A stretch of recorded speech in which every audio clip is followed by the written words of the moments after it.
नमस्कार, स्वागत है आप सभी का वेदांकुल के इस ऑनलाइन लर्निंग प्लेटफॉर्म में। आज के इस वीडियो में हम बात कर रहे होंगे सेंट्रल हिंदू स्कूल की क्लास 11th की बायो और मैथ्स की सिलेबस के बारे में कि आखिर कौन से सेक्शन से कितने क्वेश्चंस आते हैं और आपको प्रिपरेशंस कैसे करना होगा। अभी मुझे जहाँ तक लगता है आशीष जी 20 दिनों के आसपास बचे हुए हैं। 29 अप्रैल से एग्ज़ाम शुरू है, 29 अप्रैल को 9th का एग्ज़ाम है, उसके बाद से 2 तारीख तक ये एग्ज़ाम 3 तारीख तक चलने वाला है।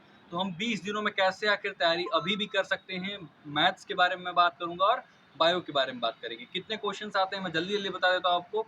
अगर मैथ्स स्ट्रीम के लिए आप एग्ज़ाम दे रहे होंगे तो 25 मैथ्स के क्वेश्चन आते हैं, 25 फिजिक्स के और 25 केमिस्ट्री के, 75 5 क्वेश्चन आपके रहते हैं जीएस के यानी जीके के कह लीजिए और 10 क्वेश्चन हिंदी और 10 क्वेश्चन आपका इंग्लिश का आता है।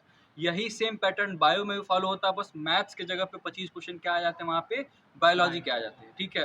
अब सिलेबस के बारे में बात करें, पहले आते हैं मैथ्स में। आशीष सर, आखिर क्या पढ़ना चाहिए ताकि हम मैथ्स में अच्छा स्कोर कर पाएँ आउट ऑफ 25 मार्क्स? देखिए, पहले मैं ये बताऊँगा, ये जो टोटल 100 क्वेश्चन है, हुँ, ये टाइम ड्यूरेशन 2 आवर है। 2 घंटे में आपको 100 क्वेश्चन करने होंगे और सबसे बड़ी बात ये है कि कोई नेगेटिव मार्किंग नहीं है। थोड़ा-सा आप नेगेटिव तेज़ मार्किंग बोलिएगा। नहीं हाँ, होने का कारण है कि जो कट ऑफ है, उसमें भी काफ़ी हाई रहता है। हाँ। अब देखिए, हम बात करते हैं, जैसे सर ने कहा कि 1 मिनट मैथ में का। बीच में रोकता हूँ। हाँ कट सर। ऑफ पे अलग से वीडियो मिल जाएगी आपको, उसके लिए परेशान नहीं होगा। आगे अब कंटिन्यू जैसे करिए। सर ने कहा कि मैथ का क्या लेवल रहता है, देखिए मैथ के लेवल जो आपने 9th और 10th में जितने टॉपिक्स पढ़े हैं, जितने लेसन पढ़े हैं मैथ के चैप्टर को, वो आपको अच्छे से तैयार रखना है। और मैथ में देखिए, आप 11th के लिए एंट्रेंस एग्जाम देंगे तो 3 या 4 क्वेश्चन आपको 11th के चैप्टर से दिखाई पड़ेंगे जरूर। जैसे आप 11th में एपीजीपी देख लीजिए, एपीजीपी एचपी, आप जानते होंगे, arithmetic progression, geometric progression, harmonic progression. और उसके बाद जो ट्रिग्नोमेट्री आपने 10th में पढ़ा है, उसको ना ये लोग पेपर में देके 11th में जो ट्रिग्नोमेट्री है, उसको थोड़ा उसके लेवल को अप कर देते हैं। तो सर अगर अ, ब्रीफ में कहें तो 11th का भी बेसिक्स आपको जानना केवल 3 या होगा। 4 क्वेश्चन, हाँ, हाँ। ज़्यादा नहीं। आप एपी-जीपी, एचपी के केवल ऊपर सतह पे केवल फार्मूले देख लीजिए और डायरेक्ट फार्मूले बेस्ड क्वेश्चन आएँगे। ये नहीं कि अब जो 11th का चैप्टर है, डीप में जाके वो क्वेश्चन करेंगे, नहीं, केवल फार्मूले बेस्ड रहेंगे। और 9th 10th के जो आपके मैथ है, उससे ज़्यादा क्वेश्चन देखने को मिलेंगे, उसको आप अच्छे से तैयार करें। और जो मैंने बताया, एपी, जीपी, एचपी और ट्रिग्नोमेट्री के कुछ क्वेश्चन आप लेवल अपना बढ़ा के उसको तैयार करके रखिए। और बात एक मैं ये भी बताना चाहूँगा कि कट ऑफ क्या रहती है, इस तो मैंने वीडियो पहले ही बता दिया आपको। अब कुल मिला के ये भी बताना होगा कि जो भी क्वेश्चन्स आ रहे हैं उनको आप कैसे प्रिपेयर करना होगी, ये सर ने आपको बता दिया। प्रीवियस ईयर क्वेश्चन्स हम आपको कुछ ग्रुप में शेयर कर देंगे, उनके पीडीएफ आप उनको एनालाइज़ करते हुए क्वेश्चन के लेवल को देखते हुए अपनी प्रिपरेशन आगे कर सकते हैं। सर हम आते हैं फिजिक्स के बारे में। फिजिक्स के बारे में अगर बात करें तो क्या इम्पोर्टेंट है, क्या करना होगा, ये आप हमें बता फिजिक्स में दीजिए। यदि हम बात करें तो जो उसमें न्यूमेरिकल पोर्शन आएगा और थ्योरेटिकल, तो देखिए थ्योरेटिकल जो रहेगा, वो ज़्यादा क्वेश्चन आएंगे आपके पास। और वो बहुत टफ नहीं रहेगा, वो आपके 9th और 10th का ही रहेगा जितना आपने फिजिक्स पढ़ा। देखिए 9th 10th में बता दूँ, आप फिजिक्स के नाम से नहीं जानते, उसको साइंस कहते हैं। लेकिन आप अब 11th में आए, यहाँ चीज़ें बटेंगी, तो आप के साइंस में physics math physics chemistry, sorry, physics chemistry और बायो वहीं पे होगा साइंस में। तो वहाँ हम फिजिक्स वाले पोर्शन की बात कर रहे हैं।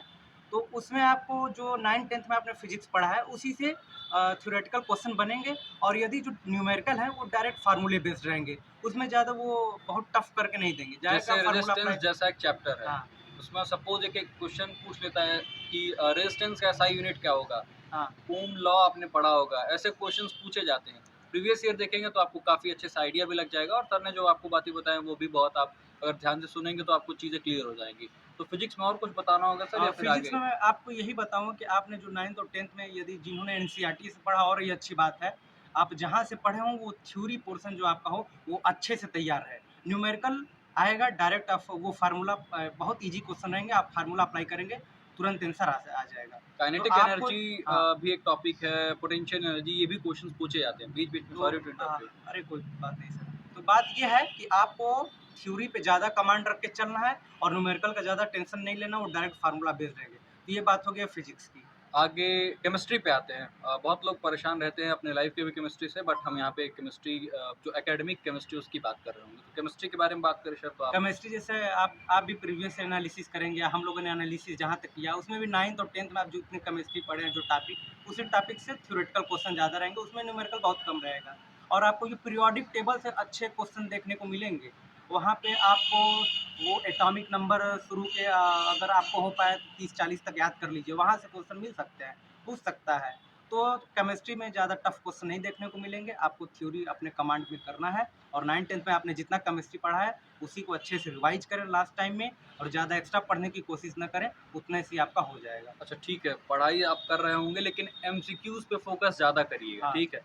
क्वेश्चन प्रैक्टिस आपको एमसीक्यू मोड में करना होगा क्योंकि आपका एग्ज़ाम जो होगा वो एमसीक्यू मोड में होने वाला है। तो आप बिल्कुल हैबिचुअल हो जाएँगे, आदती हो जाएँगे एमसीक्यू सॉल्व करने के, तो आप काफ़ी अच्छे तरीके से एग्ज़ाम टाइम में, एग्ज़ाम हॉल में भी आप अच्छे से एमसीक्यू अटेम्प्ट कर पाएँगे।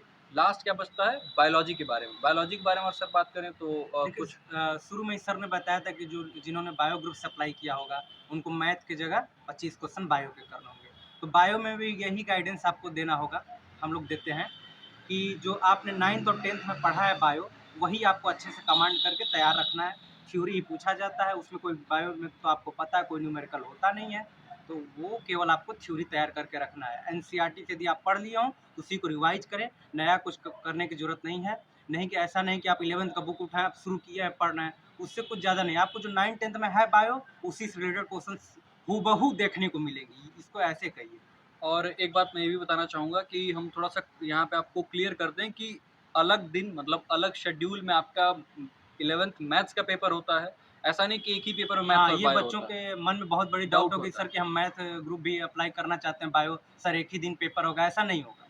दोनों अलग-अलग शेड्यूल में है, अलग-अलग टाइमिंग में है, तो आप दोनों के लिए अप्लाई कर सकते हैं, जिसमें आपकी इच्छा होगी, जिसमें आप कट ऑफ क्लियर कर रहे होंगे, उसमें आप एडमिशन ले सकते हैं। तो ये थी इन्फॉर्मेशन, मुझे लगता है कि कोई डाउट बचा नहीं होगा। अच्छा ये सेक्शंस है, हिंदी आपको 9-10 तक की आएगी, बेसिक हिंदी रहेगी। बहुत बेसिक हिंदी ही आती है, अगर आप प्रीवियस ईयर देखेंगे तो आपको क्लियर हो जाएगा। इंग्लिश के साथ भी वही है, कुछ बहुत हवा से इंग्लिश आने वाली नहीं है, बेसिक इंग्लिश आएगी। 5 क्वेश्चन जो बचते हैं वो जीके जी और जीएस जीएस के। वो स्टैटिक तो जीके रहेंगे, स्टैटिक ही फिक्स्ड रहता है रहेंगे। और कभी पूछ लिया नोबेल प्राइज़ किसको मिला है या फिर ऐसे बहुत बेसिक जो कुछ क्वेश्चन्स होते हैं जो जैसे आपको देखिए पता आज ही 13 रहता है। अप्रैल है, तो एक ये क्वेश्चन भी शायद पूछा जा सकता है, जलियांवाला बाग हत्याकांड कब हुआ? तो तो ये स्टैटिक जीके फिक्स्ड टाइप उसके लिए क्वेश्चन आप आपको बहुत देखने कुछ को कर नहीं मिलेंगे। सकते, उसकी अगर आपकी अवेयरनेस अच्छी है, समाज के बारे में थोड़ी बहुत जानकारी है, तो आप ऑलमोस्ट वो क्वेश्चन्स कर ही लेंगे।